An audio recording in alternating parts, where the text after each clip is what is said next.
Have you ever met someone so arrogant they thought they could outsmart the tropical sun? This is the story of Jean-Luc, a pretentious French backpacker who arrived in the bustling heart of Manila with a massive ego and an absolute refusal to adapt. He believed his European habits were superior to local traditions. He openly mocked the locals for their frequent bathing habits. He asked with a sneer, "Why waste time showering?" Completely oblivious to reality. He was about to learn a harsh, stinky lesson about Filipino hygiene, respect, and the incredible humidity of the Philippines. Jean-Luc stepped off the plane practically radiating unearned confidence. He viewed the Philippines merely as a cheap playground to conquer, not a rich culture to respect. His host was Carlo, a hard-working and incredibly patient local who embodied the welcoming spirit of the islands. Carlo immediately offered his guest a chance to wash up after the long flight. Jean-Luc simply scoffed, claiming that constant washing strips the skin of natural oils. He sat on Carlo's pristine bamboo furniture, covered in airplane grime, completely oblivious to the quiet discomfort he was causing. The first morning in Manila hit Jean-Luc like a thick, suffocating blanket of heat. By 8 o'clock, the air was already heavy with moisture. Carlo emerged from the bathroom smelling of fresh citrus soap, ready to face the day. Jean-Luc, on the other hand, crawled out of bed smelling like stale cheese and old onions. When Carlo gently suggested taking a morning rinse, the backpacker rolled his eyes. He loudly proclaimed, "My body is acclimated," stating that Filipinos were simply paranoid about a little bit of natural sweat. The arrogance only grew as the morning progressed. Jean-Luc lectured Carlo over breakfast about environmental water conservation, completely ignoring the fact that tropical living dictates different survival rules. He called the Filipino bathing culture excessive and vain.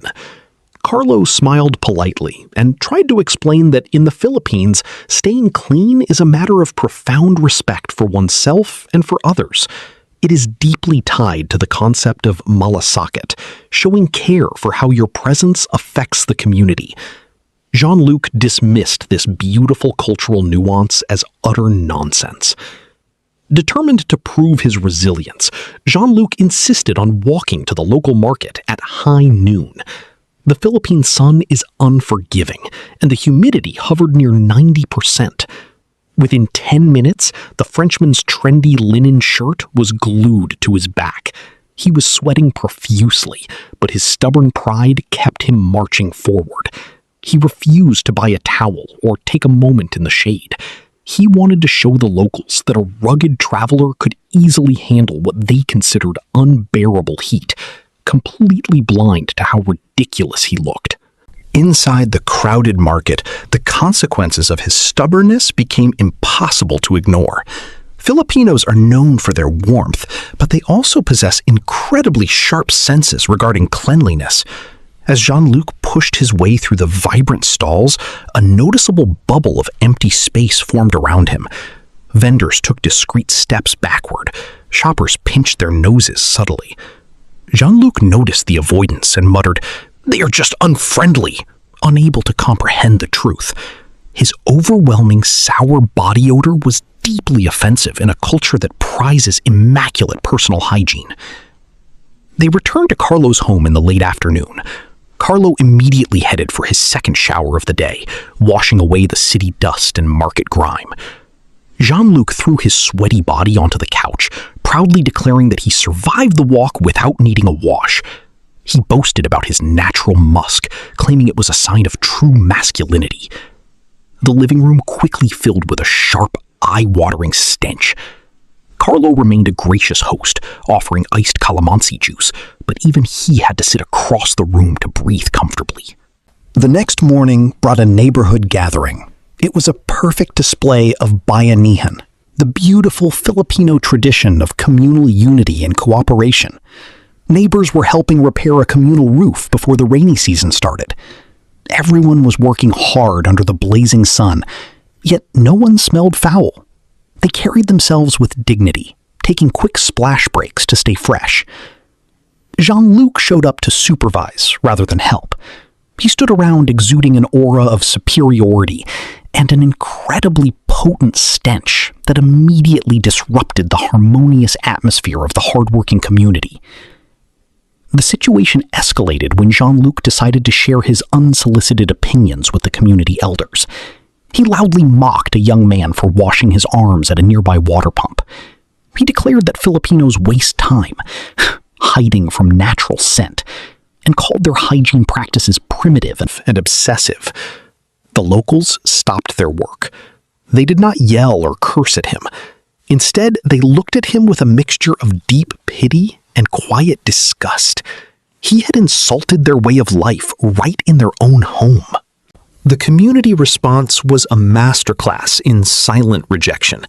They simply stopped acknowledging his presence. When the lunch feast of adobo and fresh rice was served, nobody offered him a plate. In the Philippines, refusing to feed a guest is almost unheard of, but Jean-Luc had crossed a major line. The warmth and malasakit that define Filipino hospitality were entirely withdrawn. He was left standing alone, a sweaty, foul-smelling outcast in a sea of clean, joyful, and deeply connected people. His arrogance had finally isolated him completely from the culture. Desperate for attention, Jean-Luc attempted to strike up a conversation with Maria, a bright and elegant local teacher. He leaned in close, attempting to deploy what he thought was irresistible European charm. Maria did not even flinch, but she elegantly stepped back out of his scent radius. She calmly looked him up and down, covered her nose with a delicate handkerchief, and politely excused herself. It was a crushing blow to his massive ego. He realized that no amount of bragging could mask the fact that he was physically repulsive. By the third day, the tropical environment waged a full-scale war on his unwashed body. The accumulated sweat, city pollution, and dead skin created a terribly uncomfortable crust. He began to itch uncontrollably. Heat rash flared up across his back and chest. The relentless humidity made his clothes feel like a wet, dirty trap. For the first time, his confident facade began to crack. He felt sticky, gross, and utterly miserable. He watched Carlo walk by, looking crisp and comfortable, and the bitter truth finally began to penetrate his thick skull. Defeated by the intense Philippine climate and his own miserable discomfort, Jean-Luc quietly slipped into the bathroom. He turned on the cold water. The moment the clean, cool water hit his burning skin, it felt like absolute heaven. He scrubbed away 3 days of stubborn pride, grime, and foul odor. He used Carlo's citrus soap, watching the dirty water circle the drain. In that small, tiled room, he experienced a profound revelation. The constant showering was not vanity. It was a vital necessity for survival, comfort, and basic human decency. Jean-Luc emerged from the bathroom looking like a completely different person. His skin was red from scrubbing, but he finally smelled human again. He walked into the living room, his head hanging low in absolute shame. He looked at Carlo and said, "I understand now," before looking down at his feet. Carlo did not gloat or mock him.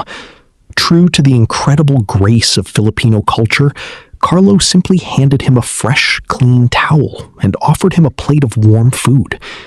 The forgiveness was instant, but the lesson remained. The cocky backpacker never complained about the local customs again.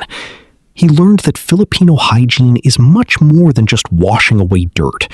It is a profound reflection of self-respect, cultural pride, and deep consideration for the people around you. The Philippines is a breathtakingly beautiful country, but it demands respect from those who visit. If you bring arrogance and refuse to adapt to the warmth of the culture, you will only end up isolating yourself. So, if you ever visit Manila, remember to leave your ego at the airport.